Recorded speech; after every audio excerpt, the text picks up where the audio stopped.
I grew up in a Chinese American family, very traditional, where your value, your identity, your worth is based on your achievements and your accomplishments. My dad and my mom got a divorce when I was 8, so my dad kind of left the picture, and my mom passed away when I was 20.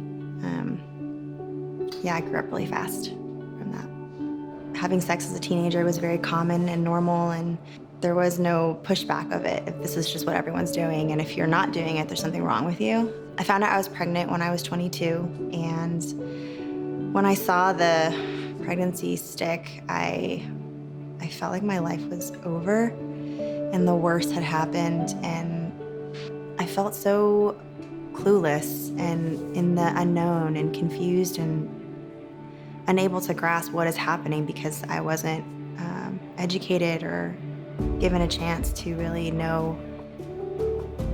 what other options look like.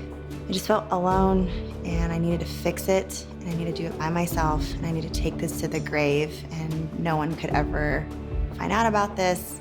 It's the most shameful thing to ever happen. I did tell one friend I was pregnant. She grew up the same way that I did. So her solution is the same as mine of, we'll take care of this. You'll go to the clinic on Wednesday and you'll be free by Thursday. And so freedom was an abortion. Freedom was erasing a mistake and pretending like it never happened and living a lie. And so we did that. That's the course of action we took that week.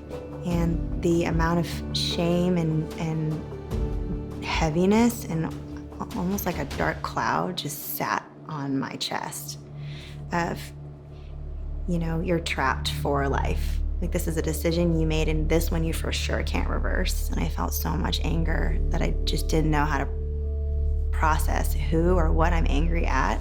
I officially, broke up with my boyfriend at the time and started spiraling into some really reckless behaviors to numb the pain and to numb the reality of the situation. About 3 years later, after I had my abortion, I had a really loving friend who went to church with my brother.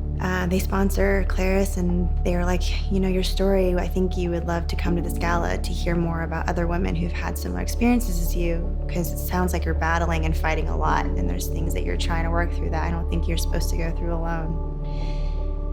And so I went to the gala by myself and sat with them and heard all these testimonies and was so blown away of what is this place and who are these people. And I've never met a community like this, and I had no idea that there was such a work being done. I realized I really wanted to go through post-abortion healing, and so I called Claris, asked what the post-abortion support program looks like. So I did it with another small group of women, and it was life-changing. I didn't realize how freeing it is to talk about it with other women who've gone through the same thing. At the end of the 10-week group, we always do a memorial service, and everyone has to carry around a rock, and they write a new word or something on there that you felt weighing heavily on you in the 10 weeks that we were there. And so at the memorial service, it was such a beautiful moment to take that rock, and we threw it into the water, and so it sank. That went down as we released the balloons into the air, signifying us releasing our children up to God. And I think watching that kind of diverge was really powerful, that this is going down and this is what's going up. Claris has meant so much to me and has done so much for me throughout the years of my life. And I really believe that God can make a straight line with crooked sticks. And I believe that's what he's doing at Claris.